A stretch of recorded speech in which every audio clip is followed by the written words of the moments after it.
This is Laurence Olivier. Today's play has been adapted from a story by Oscar Wilde. It is a little comedy.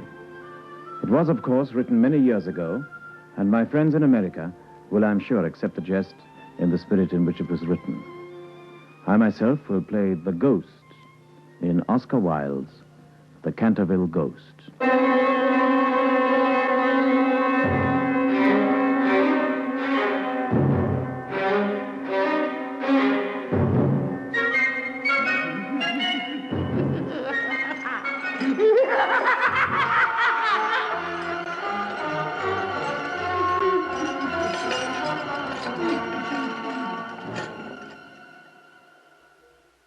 Allow me to introduce myself.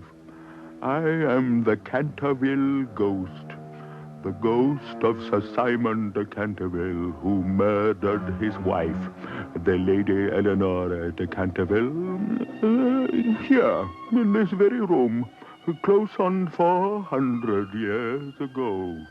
Through 13 English reigns, I had haunted the halls and corridors of Canterville Chase, and from generation to generation I had struck terror into the hearts of the English nobility. Lords had been driven out of their minds by me. Ladies had died of fright. My career had been brilliant and uninterrupted. At last, I had been almost too successful. No more tenants for Canterville Chase could be found. I had only the housekeeper to frighten. And then, one day, in 1888, the shutters were flung back again. Canterville Chase found a new tenant. Well, Mr. Otis, I'm glad you like the old place. Quite a few hundred years of history have gone to the making of Canterville. My ancestors have lived here since the days of Richard Coeur de Lion. Is that right? Yes. I see. Wouldn't that be about the time of Columbus, Lord Canterville? 300 years before Columbus, Mr. Otis. Well, what do you know about that? Did you hear that, Mama? 300 years before Columbus.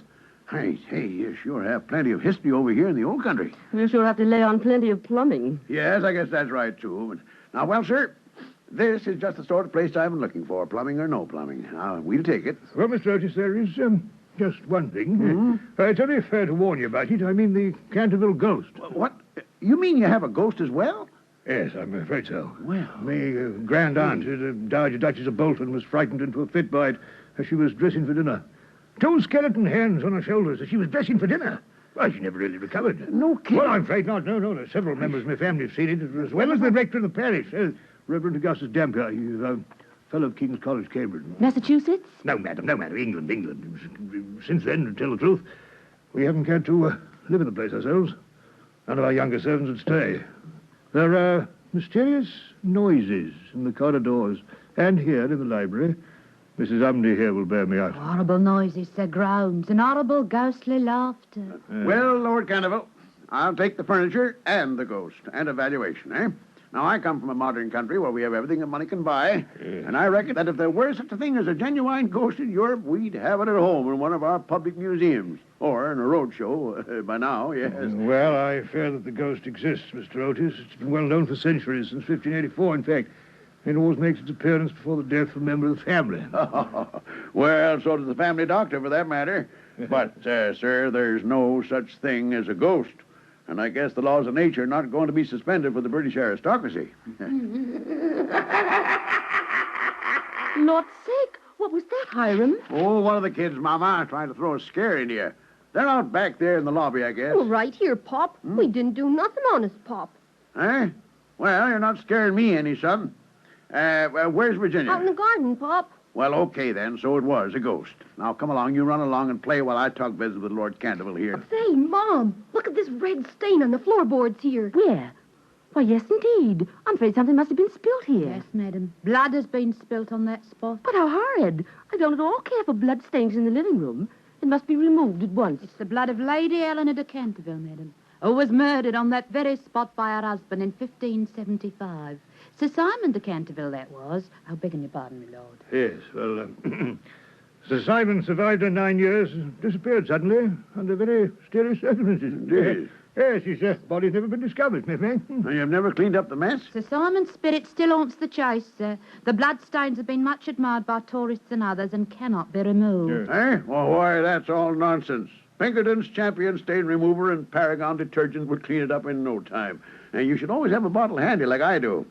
You see. Now, just watch this, eh? And there you are. I knew Pinkerton would do it, eh? There you are. No stain left at all. Sir, you didn't ought to have done that, sir. It isn't right, sir. Well, I really must be going, Mr. Otis. Goodbye.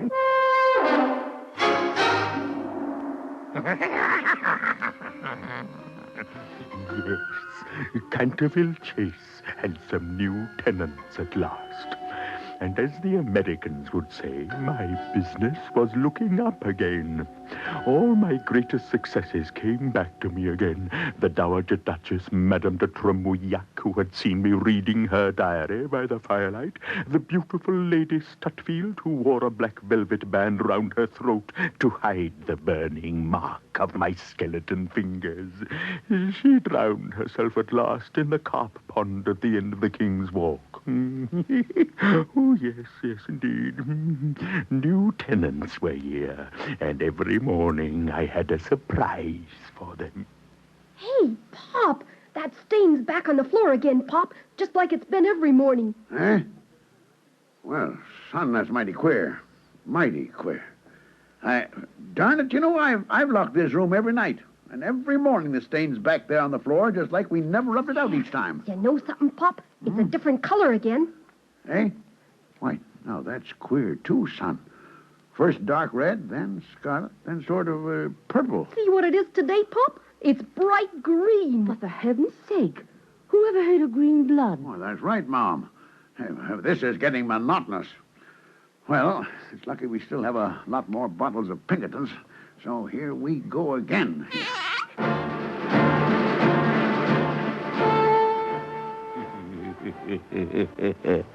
That very night, I made my first appearance. I chose my role very carefully.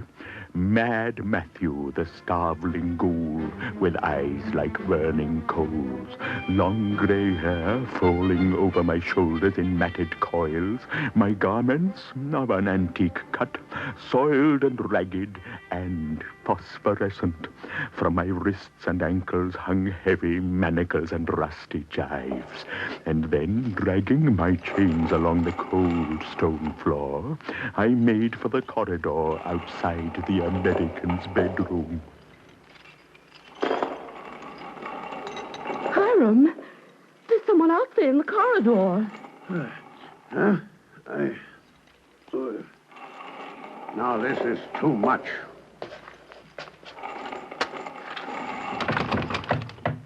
Now, see here. Look, my dear sir. Those chains of yours are making a terrible noise, and it's past 1 o'clock. Mrs. Otis and I can't get any sleep. Now, I really must insist on your oiling them. Now, look here, I brought you for that purpose a small bottle of the Tammany Rising Sun lubricator. Now, it's said to be completely efficacious upon one application, and there are several testimonials to that effect on the wrapper from some of our most eminent native divines. Now, I'll leave it here for you by the bedroom candles, and I'll be happy to supply you with more should you require it. Now, good night, sir.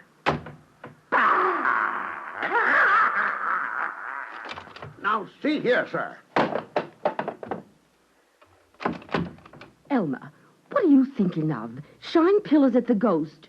You've broken a picture, and he's dropped his bottle of Rising Sun lubricator. Get back to bed at once. Oh, never in 300 years had I been so grossly insulted. As there was evidently no time to lose before further indignities, I adopted the fourth dimension and retired through the wainscoting. On reaching my secret chamber in the left wing, I leaned up against a moonbeam to recover my breath.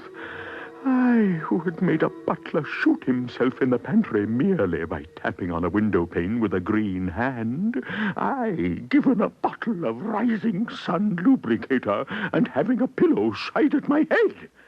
Very well, we would see.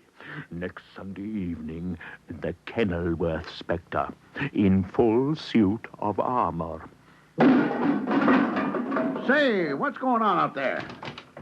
Hey, put up your hands there. Come on, I've got you covered. Oh, my shin. Say, Pop, he's been trying on that little old suit of armor, and he's fallen over the halberd. Well, quick, boy, get me the liniment. Dr. Dobles.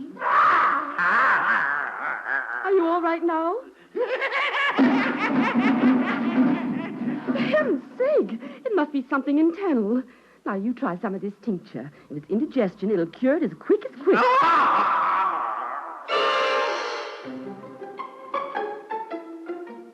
On reaching my room, I entirely broke down and became a prey to the most violent agitation. The vulgarity of these Americans, their utter materialism, was almost more than I could bear. I had hoped that even modern Americans would have been affected by a spectre in armor. If only out of respect for their national poet Longfellow, which I myself had the highest respect for. If only I hadn't fallen over. Well, I would terrify them before I'd finished. I would make them run screaming before me on the one night of the year when they must be afraid of ghosts, on Halloween. Elmer? What have you been doing all this afternoon? Nothing, Virginia. Why? You've been up to something, I know. Honest, Virginia, I didn't do anything. Well, all right then. Come on down to the kitchen. Mom has a big pail of Halloween apples for us to bob for. Okay, I'm coming. This Halloween, they will see a sight that would freeze the blood in their veins. A green, ice-cold corpse that crawled before them with white bleached bones and one rolling eyeball.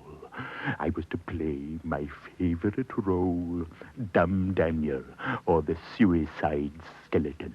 Making my way silently down the corridor, I followed them towards the stairs. No, they would expect me to appear at the head of the stairs. This way, then, round this corner, where... It's a ghost! What's the matter? What is it?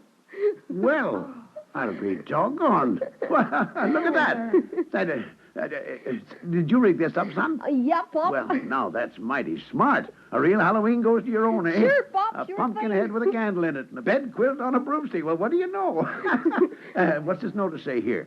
Read it, Ye Pop. oldie Otis ghosty. Yeah, Ye yeah. only true and originally spook. Well, now that's mighty smart work, son. Well, it sure scared the pants off the Canterville ghost, Pop. I guess you can say that again, son. He sure did yell, didn't he? Tricked, fooled, outwitted.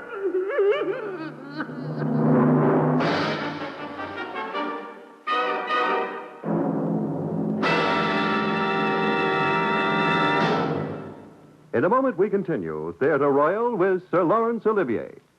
We'd like to remind you of the great listening entertainment in store tomorrow on NBC. When the noted Italian maestro Guido Contelli leads the world-famous NBC Symphony in another brilliant concert from Carnegie Hall. The famed conductor offers the works of Handel and Schubert, featuring the latter's Symphony No. 7 in C major. Later Sunday, NBC invites you to hear a special resume of the year's history-making news on Voices and Events 1953.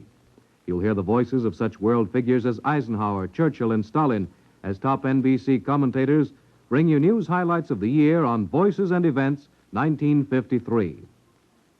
And remember to join NBC's Sunday Newspaper of the Air, Weekend, the only paper you can safely enjoy while driving in your car. Top notables from the news and entertainment world join to bring you all the news of the week in review, along with feature items on home, fashion, and sports. You'll meet Merrill Muller, Elmo Roper, and Earl Godwin with commentary on local and world news highlights, while Earl Wilson covers the Broadway beat, and Mel Allen reports on what's new in sports. And there's a special feature in store on NBC Star Playhouse tomorrow when film star Margaret O'Brien portrays the title role in the whimsical Lewis Carroll tale Alice in Wonderland. Later, enjoy the make-believe tale A Stroke of Fate, a special historical series that shows how a single event may have altered the entire course of a nation. Try to imagine what might have happened if the famous Battle of Hastings had not succeeded during that all-important Norman conquest of England. That Stroke of Fate, part of your fine listening entertainment tomorrow on NBC. And now we continue Theatre Royal with Sir Laurence Olivier.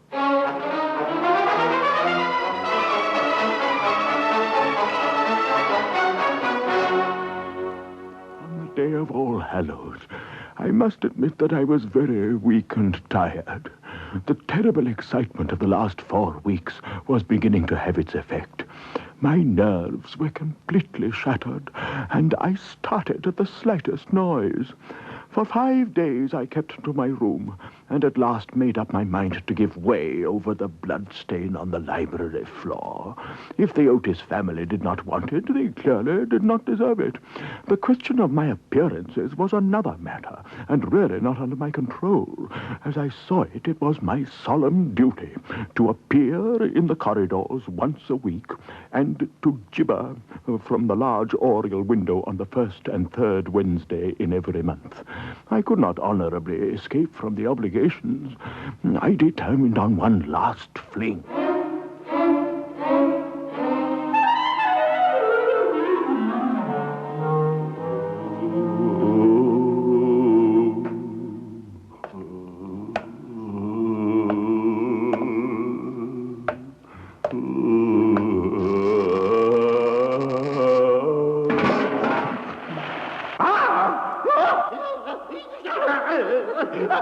I went through to my nothing.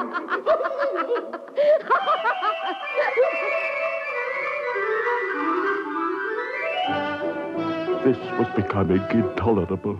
Wishing to make an effective entrance, I had flung the wretched child's bedroom door wide open, when a heavy jug of water fell down on me, drenching me till my teeth chattered, or would have done if I had been wearing them. Luckily, I had not brought my head with me, or the consequences might have been very serious. As it was, I suffered a severe shock to my nervous system, and was laid up for the next few days with a very bad cold. That poor ghost.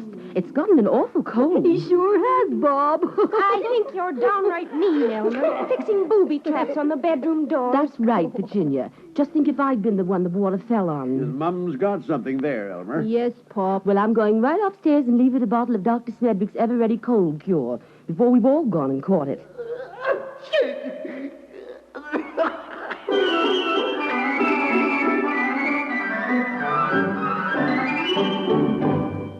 It was useless. I gave up all hope of ever frightening this rude American family. From then on, I had to content myself with creeping about the passage in borrowed slippers with a muffler round my throat on account of the drafts. I also thought it advisable to carry a small arquebus in case I should be attacked by the boy. Many a time, as I happened to know, he lay in wait for me, the corridors and stairs bestrewn with nutshells. But in deference to my self-respect, I positively refused to appear. At last, when I did appear or materialize, I took good care to do so in private, merely to stretch my legs, as I did one sunny morning in the tapestry chamber. Poor Mr. Ghost. Sir Simon, you look so sad. Who wouldn't be a little depressed the way I have been treated? I know. But my young brother, that's Elmer, he's going to school soon, to Eton. To Eton? But that's my old school. Well, he's going anyhow, and then nobody will bother you. If you behave yourself. It is absurd asking me to behave myself, quite absurd. After all, I am the Canterville ghost. I must rattle my chains occasionally and groan through keyholes and walk about at night, if that's what you mean. It's my only reason for existing at all. It's no reason at all for existing, and you know you've been very wicked. Mrs. Umney told us the first day we arrived here that you had killed your wife. That I admit. It was purely a family matter and concerned no one else. But it's very wrong to kill anyone. You know it is. Oh, how I hate the cheap severity of abstract ethics. My wife was very plain, never had my ruffs properly starched, and knew nothing about cookery. Why, there was a buck I had shot in Hogley Woods, a magnificent pricket. And you know how she sent it up to table? Oh, well, it doesn't matter now, I suppose. It's all over. And I don't think it was very nice of her brothers to starve me to death, even though I did kill her. Starve you to death? Yes. Oh, Mr. Ghost, Sir Simon, are you hungry? Is that why you groan so much? Oh, no. Look, I have a sandwich in my case. Would you like it? No, thank you. I never eat anything now. It is very kind of you, all the same. And you're much nicer than the rest of your horrid, rude, vulgar, dishonest family. Stop it. It's you who are rude and horrid and vulgar. And as for dishonesty, you know you stole the paints out of my box to try and furbish up that ridiculous bloodstain in the library. Yes, but what was I to do? It's a very difficult thing to get real blood nowadays, and your father began it all with his Paragon detergent. I certainly don't see why I shouldn't have taken your paints in the circumstances. As for color, that's a matter of taste. The Cantervilles, actually, have blue blood, the very bluest in England. Of course, I know you Americans don't care for things of that kind. You know nothing about it. And the best thing you can do is to emigrate and improve your mind. Emigrate? What? To America? Yes. Don't think I should like America. Really, I don't. I suppose because we have no ruins and no curiosities. No curiosities? You have your manners. Good evening. I will go and call my brother. No, please don't go, Miss Virginia. I'm so lonely and so unhappy. And I really don't know what to do. I want to go to sleep, but I can't. That's quite absurd. You've merely to go to bed and blow out the candle. It is very difficult sometimes to keep awake, especially in church. But there's no difficulty at all about sleeping. Why, even babies know how to do that, and they're not very clever. I have not slept for 300 years. For 300 years I haven't slept a wink, and I'm so tired. Poor ghost. Have you no place where you can sleep? Far away beyond the pine woods, there is a little garden. There the grass grows long and deep. There are the great white stars of the hemlock flower, and the nightingale sings all night long. All night long he sings, and the cold crystal moon looks down, and the yew tree spreads out its giant arms over the sleepers. You mean the churchyard, the garden of death? Yes. Death must be so beautiful. To lie in the soft brown earth with the grasses waving above one's head and listen to silence. To have no yesterday and no tomorrow. To forget time. To forgive life. To be at peace. You can help me. You can open for me the portals of death's house. For love is always with you. And love is stronger than death is. But how? Tell me how. Have you ever read the old prophecy on the library window? Oh, often. I know it quite well. It's painted in curious black letters, and it's ever so difficult to read. There are 6 lines, aren't there? Yes. Do you remember them? I think so. When a golden girl can win prayer from out the lips of sin, when the barren almond bears, and a little child gives way its tears, then shall all the house be still, and peace come to Canterville. But I don't know what they mean. They mean that you must weep for me for my sins, because I have no tears, and pray with me for my soul, because I have no faith. And then, if you have always been sweet and good and gentle, the angel of death will have mercy on me.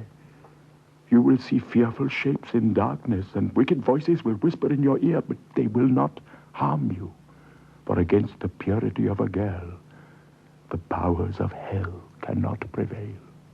I am not afraid, and I will ask the angel to have mercy on you.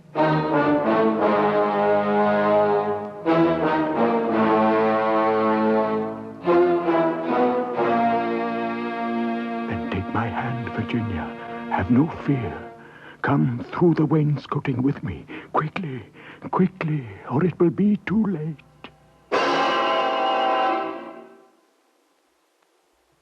Don't take on so, madam. I'm sure Miss Virginia's all right. But how can you say that? It's 11 o'clock. It's nearly 6 hours since anyone saw her. Poor poor little Virginia. Oh, Hiram, is there any news of her? No, Mom, I'm afraid not. We've combed every inch of the grounds. Half the village has been in to help us.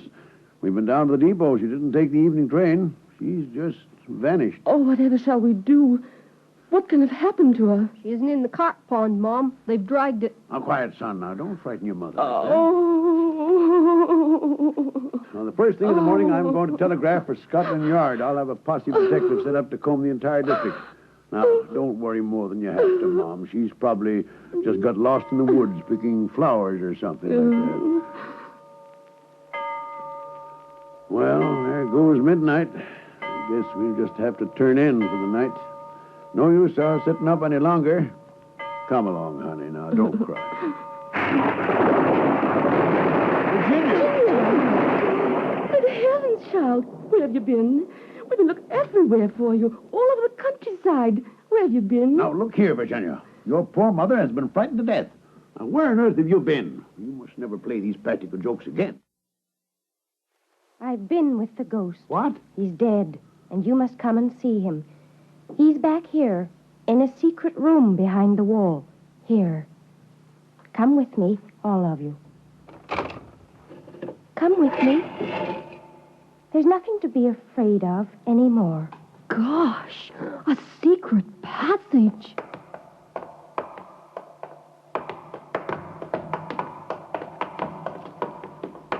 There is the ghost, or rather, there is his body, where he died 300 years ago. Gosh, a skeleton chained to the wall. This is where his brothers-in-law starved him to death because he had been very wicked and murdered their sister. But he was very sorry for what he had done, and after he lay down, I stayed with him till he fell asleep at last. And he left me this box of beautiful jewels before he finally died. Well, what do you know? Those must be worth 10 grand. I prayed for him like he begged me to do. Poor Sir Simon. Poor, poor ghost. Hey, Pop, look out of this grating here. You know that withered old almond tree in the courtyard? Yeah? Well, it's all covered with blossom. I can see it quite clear in the moonlight. Then his soul is at rest. God has forgiven him.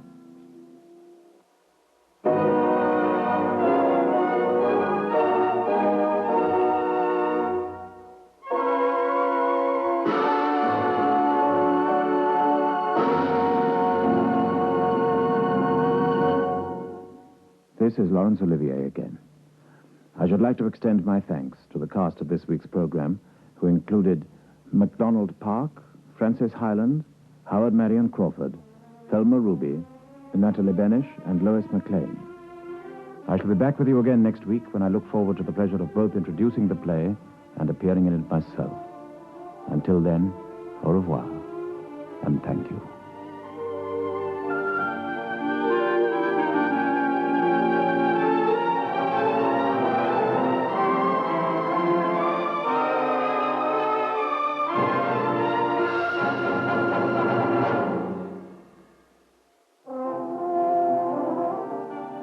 Sir Laurence Olivier starred in today's transcribed program. The script was by Derek Patmore. The music was under the direction of Sidney Torch. Theatre Royal is an NBC presentation produced and directed by Harry Allen Towers.